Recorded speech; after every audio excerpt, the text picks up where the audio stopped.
Hey guys, నేను మీ భద్రాన్ని మరొకసారి కొత్త అప్డేట్తో మీ ముందుకైతే వచ్చాను. Family member certificate. అసలు ఈ ఫ్యామిలీ మెంబర్ సర్టిఫికేట్ అంటే ఏంటి, ఎలా అప్లై చేయాలి, కావాల్సిన డాక్యుమెంట్స్ ఏంటి, దీనివల్ల కలిగే ఉపయోగాలు ఏంటి, ఎంత కాస్ట్ అవుతుంది, ఎన్ని రోజులకు సర్టిఫికేట్ అనేది మనకు వస్తుంది, అసలు ఈ ఫ్యామిలీ మెంబర్ సర్టిఫికేట్ గురించి సమగ్ర సమాచారం నేను ఈ వీడియోలో మీకైతే అందించడం కోసం అయితే వచ్చాను. సో ఇంకెందుకు ఆలస్యం, వీడియో నచ్చితే లైక్ చేయండి. ప్రతిరోజు డైలీ అప్డేట్స్ పొందాలనుకుంటే మన ఛానల్ని సబ్స్క్రైబ్ చేసుకోండి.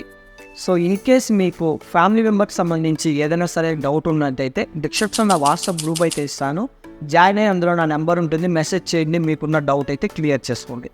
ఫ్యామిలీ మెంబర్ సర్టిఫికేట్, అసలు ఈ సర్టిఫికేట్ అంటే ఏంటి?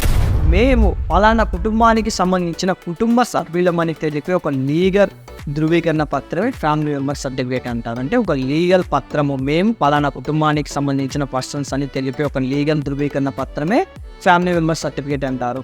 ఈ ఫ్యామిలీ మెంబర్ సర్టిఫికేట్ సంబంధించి ప్రధానంగా కుటుంబంలో ఎవరైనా సరే ఒక వ్యక్తి చనిపోయినట్లయితే ఆ వ్యక్తికి సంబంధించి ఇళ్ల స్థలాలు కానీ, భూమి కానీ, ఇకపోతే ప్రాపర్టీ, అలాగే బ్యాంక్ బ్యాలెన్స్ కానీ, పోస్ట్ ఆఫీస్ సేవింగ్స్ కానీ, ఎంటైర్ ఆ చనిపోయిన వ్యక్తికి సంబంధించిన ఆస్తిని మొత్తము తన కుటుంబ సభ్యులకు ఎవరైనా వేరే వాళ్ళకి ట్రాన్స్ఫర్ చేసుకునేదే ఈ ఫ్యామిలీ మెంబర్ సర్టిఫికేట్ అనేది ఉపయోగపడుతుంది.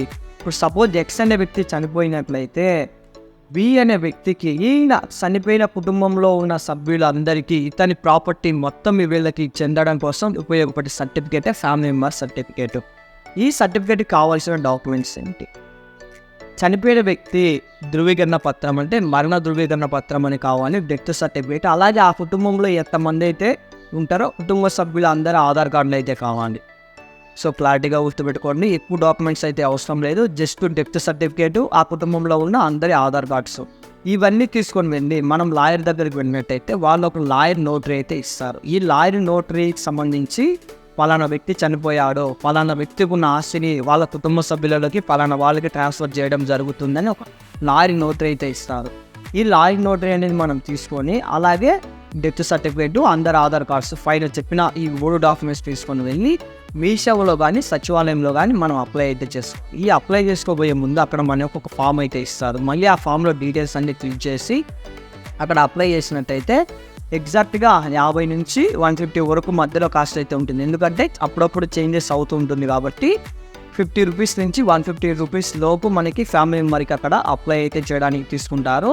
అక్కడ అప్లై చేసిన తర్వాత కన్సర్న్డ్ విఆర్ఓ ఎవరైతే ఉంటే, మీరు ఎక్కడైతే అప్లై చేసినారో ఆ సంబంధించి విఆర్ఓ గారు ఎవరైతే ఉంటారో వారికి మీరు అప్లై చేసిన డాక్యుమెంటు, అంటే మీరు అప్లై చేయని ఒక రిసిప్ట్ ఇస్తారు. ఆ రిసిప్టు, ఇకపోతే డెత్ సర్టిఫికేటు, మీ ఫ్యామిలీలో సంబంధించిన అందరి ఆధార్ కార్డులు, ఇకపోతే ఫైనల్గా లాయర్ నోటరీ ఏదైతే ఉందో ఈ లాయర్ నోటరీ, 4 డాక్యుమెంట్స్ అనేది తీసుకొని వెళ్ళి మీ కన్సల్ట్ విఆర్ఓ గారికి ఇచ్చినట్లయితే వాళ్ళు 7 రోజుల్లోపు వెరిఫికేషన్ అయితే చేసి మీకు ఫ్యామిలీ మెంబర్ సర్టిఫికేట్ అనేది ఇష్యూ చేస్తారు.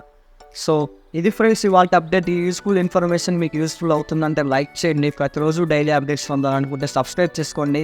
ఒకవేళ మీకు ఏమైనా డౌట్ ఉండి నన్ను కాంటాక్ట్ అవ్వాలనుకుంటే డిస్క్రిప్షన్లో వాట్సాప్ గ్రూప్ అయితే ఇస్తాను, జాయిన్ అవ్వండి. జై హింద్.